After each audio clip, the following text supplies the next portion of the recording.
하나님 말씀 이사야 2장입니다. 이사야 2장 1절로 5절에 있는 말씀 제가 봉독하겠습니다. 아모스의 아들 이사야가 받은 바 유다와 예루살렘에 관한 말씀이라. 말이래 여호와의 전에 산이 모든 산 꼭대기에 굳게 설 것이요 모든 작은 산 위에 뛰어나리니 만방이 그리로 모여들 것이라.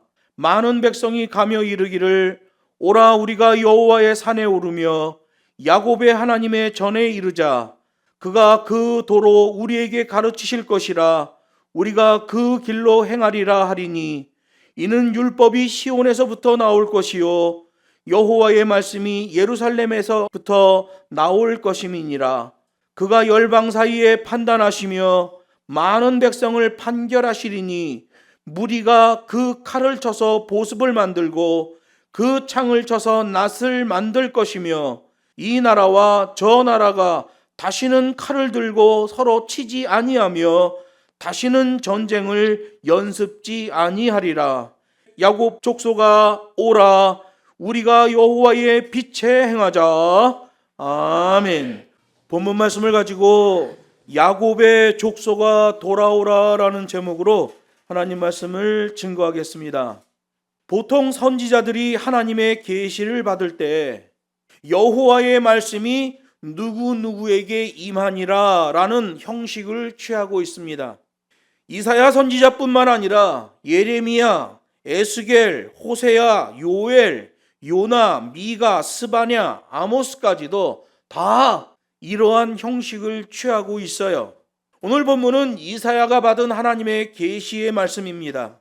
1절에서 이사야가 받은 바 말씀이라고 하는 것은 원문으로 보면 본 바 하나님의 그 말씀이라는 뜻이에요. 그래서 히브리어로 말하면 하다바르 핫자라는 말이에요. 하다바르 핫자. 한번 해볼까요? 시작. 하다바르 핫자. 이게 바로 본 바 하나님의 그 말씀이라는 뜻이에요.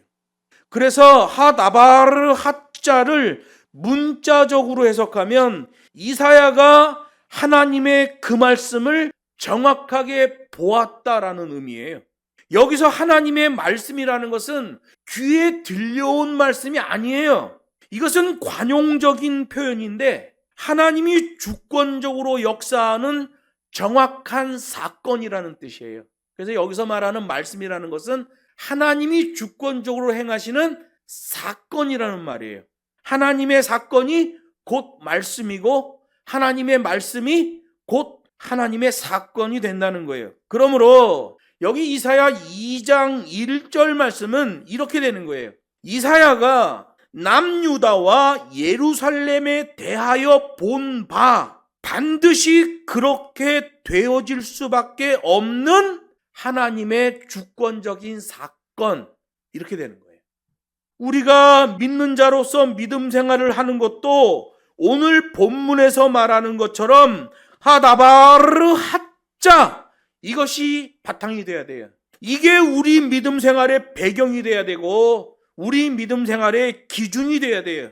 하다바르 핫자, 본 바 하나님의 그 말씀, 하나님의 계명은 반드시 이루어지고 성취될 언약의 말씀이기 때문에 반드시 그렇게 해야만 한다로 받아들여지는 거예요. 양키 신학은 하나님의 말씀에 대한 우리의 자세를 표현할 때 can 또는 cannot으로 표현합니다. 우리가 할 수 있다, 우리가 할 수 없다, 이렇게 표현해요. 양키 신학은 그렇게 돼 있어요. 성경 신학은 must로 돼 있어요. 해야만 한다. 그래서 하나님의 말씀을 법과 식의 말씀이라고 하는 거예요. 법과 식대로 하지 않으면 망가지는 거예요. 성경은 바로 그 계명과 법과 식대로의 순종을 연결해서 사명이라고 말하는 거예요. 하나님으로부터 온 사명, 그 사명이 내 안에서 소화가 되면 나로부터 나와지는 비전이 되는 거죠. 요즘 교회들이 말하는 비전을 보면 목사의 욕심, 교회의 욕심, 성도의 욕심을 비전이라고 하는 경우가 많습니다. 그러나 영국 웹스터 사전을 찾아보면 비전이라는 말의 정의가 정확하게 나와요. 내가 어떤 비전을 갖고 있다면 나뿐만 아니라 타인에게도 반드시 유익을 끼쳐야 한다. 나만 좋고 다른 사람이 손해보는 일이면 그건 비전이 아니에요. 하나님의 법과 시계의 말씀이 내 안으로 들어오면 하나님을 사랑하고 이웃을 사랑하는 자가 되는 거예요. 그 사명이 내 안에서 소화되어 밖으로 나와지면 비전이 되는 거예요. 하나님을 사랑하고 이웃을 사랑하는 그 배경, 비전이죠. 그러한 사명이 신앙생활 가운데 있을 때에 그리스도인으로서 복음적 영향력의 빛이 나게 되는 거예요. 그 빛은 마치 망망대해에서 돌아오는 배를 인도하는 등대 불빛과도 같은 빛이에요. 빛의 자녀들이 바라는 생명의 빛이죠. 로마서 13장에서 말합니다. 그러므로 우리가 어두움의 일을 벗고 빛의 갑옷을 입자. 교회론을 말하는 에베소서 5장에서 말합니다. 너희가 전에는 어둠이더니 이제는 주 안에서 빛이라. 빛의 자녀들처럼 행하라 라고 말씀하는 거예요. 하나님의 사명이 있으면 빛의 자녀로서의 용도가 나와져요. 그러나 반대로 그러한 사명의 빛이 없을 때에는 그리스도인이라고 할지라도 어두움 상태예요. 등대가 빛을 잃으면 등대인데 빛을 잃었구나, 그걸로 끝나는 게 아니에요. 등대가 빛을 잃으면 암초가 돼버리는 거예요. 배들을 안전하게 인도하는 등대가 배들을 좌초시키는 암초가 돼버리는 거예요. 이 시대에 빛을 잃은 교회들이, 빛을 잃은 종교 지도자들이 암초가 되어 있는 것을 보게 되는 겁니다. 본문에서 예루살렘의 상황은 어떤 상황입니까? 칠흑 같은 범죄와 타락의 시대 속에 있잖아요. 예루살렘에서 우상을 섬기고 있잖아요. 하나님의 백성이라고 하면서도 하나님을 싫어하는 상태, 예루살렘이 그 시대였어요.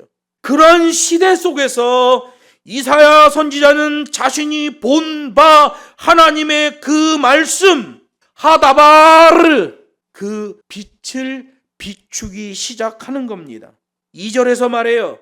말일에 여호와의 전의 산이, 여호와의 성전이 있는 그 산이 모든 산 위에 굳게 설 것이요 모든 작은 산 위에 뛰어나리니 만방이 그에게로 모여들 것이라. 여기서 말하는 말일이라는 말은 베하리트 하야밈이라는 말인데요. 이 모든 날의 마지막이에요. 종말의 날, 종말의 때를 말하는 거예요. 여러분, 세상 기준에서는 말이에요. 사람이 살아있는 동안만 신경 쓰고 관리하는 거예요. 대통령이 되어서 우리나라의 최고 통수권자가 되면 어마어마한 사람들이 붙어서 그를 관리해주고 머리도 다듬어주고 피부도 관리해주고 신경을 써줍니다. 세상 기준은 그래요. 그러나 그가 대통령에서 내려오고 나면, 더구나 문제가 일어나서 파면되고 나면 누구도 그 사람을 관리해주지 않습니다. 멋지게 드라이해서 올렸던 머리도 푹 주저앉게 되는 거고요. 관리해주던 피부의 그 뽀얀 것도 누리끼리해지는 거예요. 세상 기준은 사람이 살아있는 동안만 신경 쓰고 관리하지만, 오늘 2절 말씀을 보면 우리 하나님은 이 모든 날의 마지막 시간의 때까지 관리해 주시는 분이라고 말씀하시는 거예요. 그래서 진정한 그리스도인들이라면 세상에 없는 것 하나를 관리하게 되는 겁니다. 세상 어디에서도 절대로 관리할 수 없는 하나를 우리 기독교인들만 관리하게 되는 게 있어요. 영적 사명 관리라는 거예요. 하나님의 법과 시계의 말씀이 내 안으로 들어온다. 내 안에 들어와 있는 이 법과 시계의 말씀을 관리하는 자가 나오는 거예요. 그러나 교회를 다니고 하나님을 믿는다고 해도 세상 기준에서 믿는 자들은 내 안에 들어온 하나님의 법과 식의 말씀을 관리하지 않습니다. 그래서 진정한 비전이 나오지 않아요. 하나님을 사랑하고 이웃을 사랑하는 현장에 그가 발견되지 않습니다. 온갖 욕심의 현장에 그가 있을 뿐이지요. 본문에 보면 시온산을 높여주시겠다는 하나님의 말씀이 나와요. 오늘 본문의 이사야 선지자는 자신이 봤던 충격적인 사건을 기록하고 있는 거예요. 당장 세상적인 기준에서 볼 때 시온산은 아주 보잘것없을 정도로 작고 뭐 특별한 것도 없고 하찮아 보일 뿐이에요. 그런데 그런 시온산에 천지개벽이 일어나게 된다는 거예요. 마지막 날에 여호와의 성전의 그 산이 아주 높아질 것이다 라고 말하는 거예요. 여러분, 시온산은 예루살렘 구릉 남쪽 지역을 말하는 거예요. 여부스 사람들을 몰아내고 다윗의 언약궤를 거기에 안치합니다. 그리고 이스라엘 백성들이 그곳을 다윗 성이다 라고 명명해요. 지금의 예루살렘이죠. 성경에서 말하는 예루살렘 성을 말하는 거예요. 예나 지금이나 산의 높이는 위엄과 거룩함의 상징입니다. 그래서 사람들의 찬사를 받죠. 에베레스트 산, 도전의 상징이죠. 반면에 그리스에 있는 올림푸스 산은 우상의 상징이죠. 산의 높이는 위엄과 거룩함의 상징으로 사람들의 찬사를 받고 있는 거예요. 높고 웅장한 산들이 그렇게 찬사와 동경을 받는 것에 비하여 시온산은 실제로 전혀 높지 않은 자그마한 언덕에 불과해요. 그래서 시편 68편에 보면 바산에 있는 높은 봉우리의 산들이 시온산을, 그 하찮은 산을 내려다 본다라고 기록하고 있어요. 시온산은 정말 산 같지도 않은 예루살렘에 있는 구릉인데 그 둘레에는 어마어마한 높은 산들이 있어서 그 바산의 산들이 시온산을 이렇게 하찮게 깔보고 바라보고 있다는 거예요. 그렇게 기록하고 있어요. 그런데 본문에서 이사야가 본 바 하나님의 그 말씀은 종말에 이르게 되면 그 모든 것이 완전히 뒤바뀌어 역전이 될 것이다 라고 말합니다. 시온산이 가장 높아지고 그 시온산의 영광 앞에 다른 모든 산들이 무릎을 꿇게 될 것이다. 다른 모든 산들은 마치 평지와도 같이 될 것이다 라고 말씀하시는 거예요. 스가랴 14장 종말에 대한 말씀에서도 그 말씀을 해요. 그날에는 여호와께서 홀로 하나이실 것이요 그 이름이 홀로 하나이실 것이며 예루살렘이 높이 들려 그 본처에 있으리니 위치가 회복되리니 그 위상이 회복되리니 베냐민의 문에서부터 왕의 포도주 짜는 곳까지 그 팔레스틴 전역이, 그 높은 산이 있는 그 모든 땅들이 예루살렘을 향하여 경배하게 될 것이라는 거예요. 시온을 높이시는 하나님에 대하여 말씀합니다.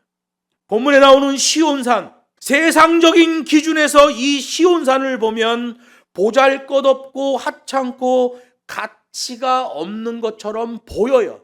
마찬가지로 물질 만능주의 시대 속에서 우리 그리스도인들이 하나님의 말씀과 십자가의 구원의 진리를 붙들고 애통하는 삶을 살면 세상 사람들이 그리스도인들을 비웃고 조롱합니다. 그들이 뭐라고 말해요? 이런 과학이 발전한 시대에는 기독교 신앙은 맞지 않는다고들 말합니다. 그래서 하나님으로부터 떠나버리는 사람들이 있어요. 하나님으로부터 떠난 사람들이 하게 되는 일, 바벨탑을 쌓는 일이죠. 창세기 11장에 나오는 그 사건이 벌어지는 거예요. 바벨탑의 의미가 뭐예요? 돈과 권세죠. 사람의 힘과 능력으로 높고 큰 산을 쌓아보겠다는 것, 그게 바벨탑이에요. 그래서 시온산과 바벨탑을 비교해 보면 시온산이 하나님이 세운 구원의 높이를 상징한다면 바벨탑은 인간이 세운 죄악의 높이를 상징하는 거예요. 지금은 돈이 왕노릇하는 시대이고 지식이 왕노릇하는 시대예요. 요즘 우리나라 돌아가는 것을 보세요. 왜 사람들이 그렇게 법학을 공부하려는지를 알게 되잖아요. 법학을 공부하고 법관이 되고 검사가 되고 변호사가 되면 일확천금을 쥘 수 있다. 왜 그렇게 의학을 하려고 발악을 합니까? 의학을 배우면 모든 사람들이 나를 의사 선생님이라고 불러준다. 수술 메스를 든 나에게 머리를 조아린다. 공부 잘하는 애들이 법학, 의학으로 막 몰리는 거 아니겠어요? 돈이 왕노릇하는 시대이고 지식이 왕노릇하는 시대예요. 어떤 사람들은 영끌, 어떤 사람들은 보이스 피싱으로 사기를 쳐서 그 돈과 권세를 꾀합니다. 돈과 지식에서 권력이 나온다고 생각해요. 돈과 지식에서 명예도 나온다고 생각해요. 돈과 지식에서 온갖 편리한 것들이 나온다고 생각해요. 그래서 이 시대 사람들의 최우선 순위를 보면 돈과 지식이에요. 그래서 젊은 부부들이 그 엄청난 돈을 들여서 사교육에 심취하는 것 아니겠어요? 우리 그리스도인들 중에도 그렇게 우선순위가 뒤집어진 경우가 많다는 거예요. 물질과 지식이 불필요하다는 게 아니에요. 우선순위에 문제가 발생한 기독교인들이 많다는 거예요. 오늘 본문은 우뚝 선 시온으로 돌아오는 사람들에 대한 이야기를 합니다. 여기 성경 이사야 2장 2절 하반절에 보면 이사야는 장래의 일을 분명히 보았고 그 본 것을 증거하고 있는 거예요. 만방이 시온산으로 몰려들 것이다. 만방이 예루살렘으로 모여들 것이다. 만방이 법궤의 지성소가 있었던 그 예루살렘 성전으로 모여들 것이다. 바벨탑을 쌓고는 사방으로 흩어졌던 사람들이 지극히 높아지는 하나님의 구원의 시온산으로 돌아오게 된다. 복음의 법과 식이고 구원의 매뉴얼이에요. 이 매뉴얼이 적용되면 바벨탑에서 시온산으로 오는 거예요. 사망에서 생명으로 옮겨지는 거예요. 내 욕망에서 겸손의 십자가로 무릎 꿇는 거예요. 탕자에서 구원의 아들로 겸손히 돌아오게 되는 거예요. 이게 구원의 매뉴얼이거든요. 그런즉 누구든지 그리스도 안에 있으면 새로운 피조물이라 이전 것은 지나갔으니 보라 새 것이 되었도다. 이 구원의 매뉴얼이에요. 보라 지금은 은혜 받을 만한 때요 보라 지금은 구원의 날이로다. 바벨탑에서 시온산으로 와야 돼요. 사망에서 생명으로 옮겨져야 돼요. 내 욕망을 버리고 그리스도 십자가 앞으로 와야 돼요. 방탕한 탕자의 삶을 버리고 법과 식의 하나님의 말씀으로 돌아와야 돼요.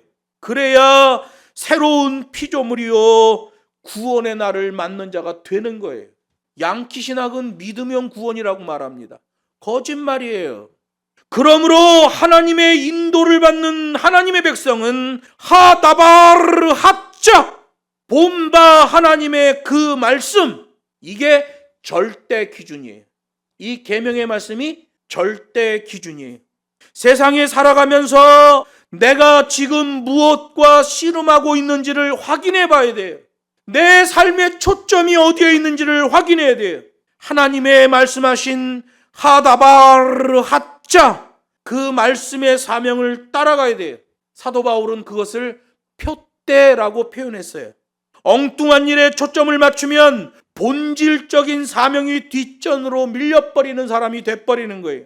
세상에 살다 보면 공부해도 피곤하고 놀아도 피곤하긴 마찬가지예요.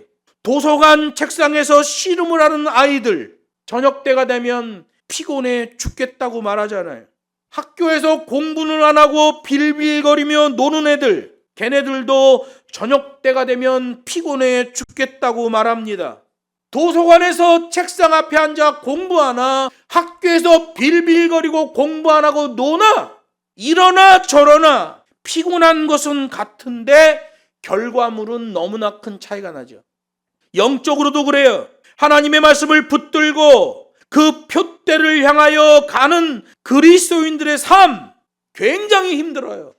반대로 그 표대를 상실하고 자기 맘대로, 자기 기준대로, 자기 경험대로 막 살아대는 그리스도인들도 역시 힘들어요. 같이 예수를 믿고 힘들기는 매 한 가지라도 결과물은 완전히 다른 거예요. 어디서 그게 갈려지고 그 결정적 분기점은 어디인가? 이게 오늘 본문에 나오는 말씀이에요. 하다바르 핫자. 이사야가 본 바 하나님의 그 말씀, 이 기준이 제시될 때 그 하늘 기준을 내 삶에 적용해야 돼. 그러면 사명.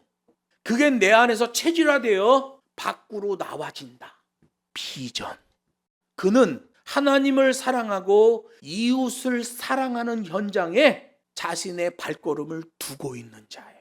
그렇지 않으면 헛발질하고 사는 사람이죠. 여러분, 이 시대 프로그램과 이벤트로 오염된 한국교회를 보십시오. 이 사명과 비전의 매칭 시스템이 나와지는 기독교인이 얼마나 있는가. 광화문에서 태극기와 성조기와 이스라엘기를 흔들고 있는 그런 기독교인들을 보면 참으로 마음이 아파요. 시온에 돌아와 법과 식대로 사는 백성들에 대하여 오늘 본문이 말합니다. 제 자리, 제 위치를 파악하고 완료하는 백성들이에요. 그 법과 식대로의 소망 안에 사명이 들어있어요. 예수의 십자가, 그리고 계시록에 게시된 새하늘과 새 땅, 이게 그들의 신앙 안에 들어있지요.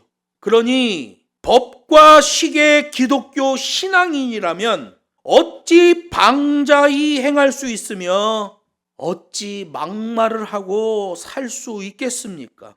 법과 식대로 사는 백성이어야 법과 식대로 제 위치, 제 자리로 돌아오게 되는 거예요. 그래서 오늘 본문이 말해요. 하나님의 율법 계명이 시온에서부터 나와질 것이다. 법과 식대로 하는 자들이 그 시온산으로 모여들게 된다. 법과 식대로 하는 자들이 세상 기준에서는 하찮게 보일 뿐인 그 시온산의 가치를 알게 된다. 본문에서 말하는 것처럼 열방들이 그렇게 시온에 오고자 하는 이유는 무엇입니까? 거기 시온에만 신령한 율법, 즉 여호와의 말씀 하다바르가 있기 때문이에요. 그 시온에만 구원의 길이 있기 때문이에요. 하찮아 보이는 그 시온산, 볼 것 없고 흠모할 것도 없이 비천한 몸으로 오신 그리스도, 거기에 구원이 있어요. 그 그리스도 앞으로 돌아오는 길은 하나님이 말씀하신 이 말씀 하다바르, 이 말씀의 법으로만 돌아올 수 있는 거예요. 그냥 내가 믿었다고 믿은 거니까 나는 구원이야. 양키 신학은 가짜입니다. 성경의 신학으로 돌아와야 돼요. 이사야가 하나님의 그 말씀으로부터의 충격적인 사건을 본 것처럼 이 시대를 사는 우리들도 하나님의 그 말씀 하다바르의 은혜 가운데서만 구원의 백성으로 온전하여질 수 있다. 디모데전서 4장 5절. 하나님의 말씀과 기도로 거룩하여 지느니라. 이 하나님의 말씀과 기도, 이 말을 한 단어로 모아보면 자세의 믿음이에요. 시온산에 돌아오는 자들, 위치가 회복되어지는 자들, 이들의 특징이 뭐예요?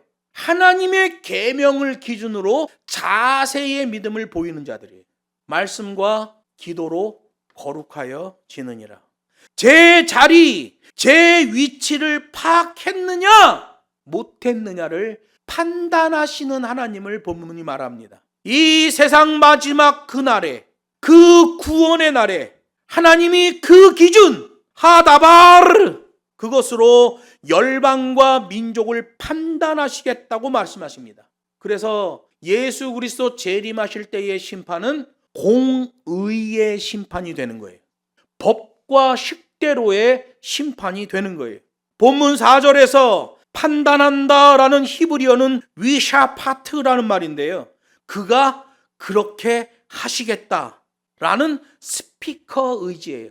말하는 자, 스피커의 강력한 의지예요. 마지막 때에 제 위치, 제 자세, 법과 식대로 시온산에 와 있는 자, 하나님이 그걸 기준으로 판단하겠다, 심판하겠다라고 말씀하시는 거예요. 여러분, 스피커 의지예요. 스피커 의지, 말하는 자, 화자 의지가 나오면 우리한테서 뭐가 나와야 돼요? 히어러 의지가 나와야죠. 듣는 자 의지가 나와야 돼요. 그래서 성경에는 스피커 의지와 히어러 의지가 매칭 시스템으로 돼 있어요. 같이 있어야 돼. 하나님이 말씀하셨는데 도통 듣는 놈이 없다, 그럼 다 심판이에요. 하나님이 말씀하셨는데 하찮은 시온산인데 거기에 초점을 맞추고 법과 식대로 거기 제 위치에 오는 놈이 있다, 그건 히어러 의지로 하나님이 인정해 주셔요. 스피커 의지가 우선이요, 그 다음에 연결되는 히어러 의지가 나와지는 거예요. 이걸 성경에서 잘 파악해야 돼요. 거기에 하나님의 다스리심이 있고 중재하시는 능력이 나오고 거기에 하나님이 왕노릇 하시는 거예요. 그러나 그렇게 되지 않는 자들은 징벌해 버리시겠다라고 말씀하시는 거예요. 누가복음을 볼 때 당시의 종교 지도자들의 특징이 뭐예요? 스피커 의지조차도 변질시켜 버렸죠. 하나님이 어떻게 말씀하셨냐? 그걸 변질시켜요. 스피커 의지를 변질시키니 히어러 의지, 듣는 자 의지는 그냥 헛발질인 거예요. 아무리 열심을 해도 헛발질인 거예요. 여러분, 성경에서는 스피커 의지와 히어러 의지를 잘 봐야 돼요.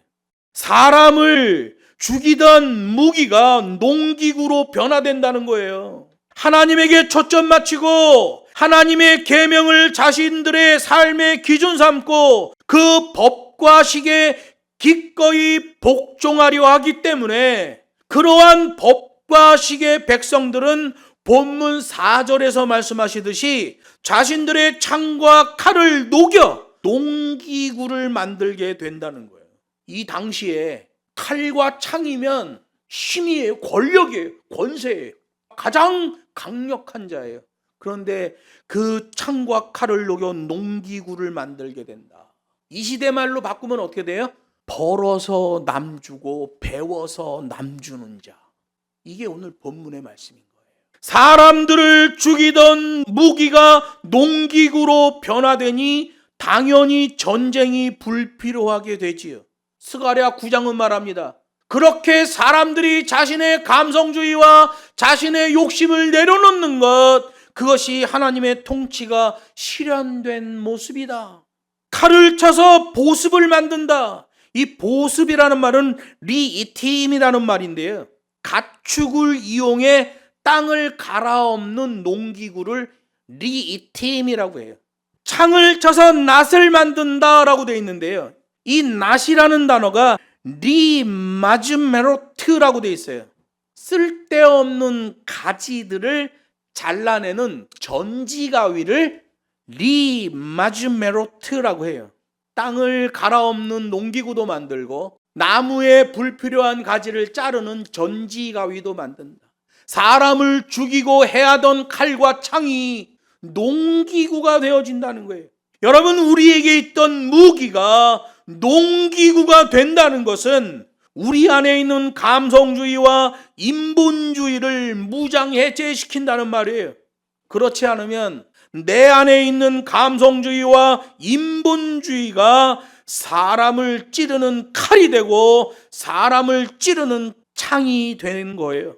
땅에 태어나는 모든 사람은 본바 하나님의 그 말씀, 이게 기준이 돼야 돼요. 찬양의 기준도 그거죠.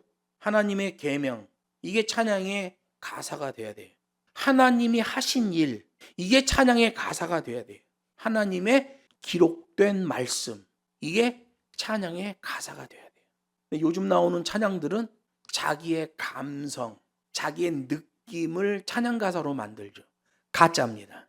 전부 연금술과 같은 살레이셔니즘의 가짜 찬양들이에요. 하나님의 계명을 아는 자들은 이 가짜 찬양을 분별해낼 수 있습니다. 하나님의 말씀을 아는 자들은 텍추얼리즘의 찬양을 알게 돼요. 하나님의 말씀을 영어로 텍스트라고 해요. 나머지는 다 컨텍스트죠. 부교재예요. 진짜 교재는 오로지 하나님의 말씀, 텍스트. 그 텍스트의 말씀으로부터 나온 찬양, 이걸 텍추얼리즘 찬양이라고 그래요. 나부루 금을 만드는 것처럼 연금술사의 속임수, 그런 속임수 찬양을 살레이셔니즘 찬양이라고 그래요. 이거 구별해야 됩니다. 제가 중국에 있을 때 어떤 자매에 대한 얘기를 들었어요. 찬양을 1500곡을 썼대나? 그 자매의 찬양을 내가 가사를 봤어요. 전부 살레이셔니즘이에요. 감성주의의 노래, 자기 느낌이 가사가 되어 있는 거예요. 근데 중국 사람들은 그 찬양을 좋아해. 중국 교회가 어떻게 될까요? 감성주의화 되는 거예요. 그냥 자기 혼자 좋아서 막 그러는데 복음적 영향력의 삶은 하나도 안 나와. 이 시대 한국 교회를 보면 소위 찬양 사역을 하고 돌아다닌다는 것들, 또 찬양했다고 껄떡거리는 젊은이들, 살레이셔니즘에 깊숙이 오염돼 있어요. 오늘 본문은 그걸 말해. 창을 쳐서 낫을 만들고 칼을 쳐서 보습을 만든다. 그게 되려면 본바 하나님의 그 말씀이 기준 되어야 돼요. 그 기준이 흐트러지면 구원의 표대를 향하여 나아가야 할 재료인 이 사람이라는 게 하나님을 대적하고 바벨탑을 쌓는 자가 돼버리는 거예요. 그렇게 적극적으로 하나님을 대적하는 자는 겉으로는 신앙생활을 하는 듯 하지만 그 속사람은 전혀 다른 거예요. 마가복음 7장에서 말해요. 이 백성이 입술로는 나를 존경하되 마음은 내게서 멀도다. 너희가 너희의 유전을 지키려고 하나님의 계명을 저버리는도다. 본바 하나님의 그 말씀, 이게 기준이 안 되니까 자기네들이 만든, 자기네들의 감성주의로 만든 장로의 유전을 기준 삼고 히어로 의지가 전혀 안 나오는 지 맘대로 사는 헛발질의 삶을 살게 되는 거지요. 오늘 본문에서 말하는 본바 하나님의 그 말씀, 하다바르 하자, 그 기준, 그 갈림길과 그 분기점에서 요즘 교회들을 보면 영적으로 큰 충격이 옵니다. 하나님의 백성이라고는 하는데 하나님의 법과 시계의 계명, 그 부르심 앞에 온전히 순종하는 백성이 너무도 적기 때문이에요. 이미 우리에게 그런 절대 기준, 심판의 복음이 선포되어 있어요. 기준이 뭐예요? 본바 하나님의 그 말씀, 하다바르 하자, 이게 심판의 기준이에요. 그래서 여러분, 이 시대에 믿는 자들은 전부 법과 식대로 순종해야 돼요. 자기 느낌과 자기의 감정대로 순종하는 건 다 가짜예요. 그 절대 기준의 심판의 복음이 이미 우리에게 선포되어 있어요. 그 본질을 기준으로 모든 인생에게 그 진노의 잔이 준비되어 있다 라고 본문이 증거하는 거예요. 그러니 야곱의 족소가 돌아오라 라고 말씀하시고, 그 야곱의 족소가 돌아오라 라는 질문은 오후 예배 때 다시 설교하도록 하겠습니다. 잠깐 기도하겠습니다.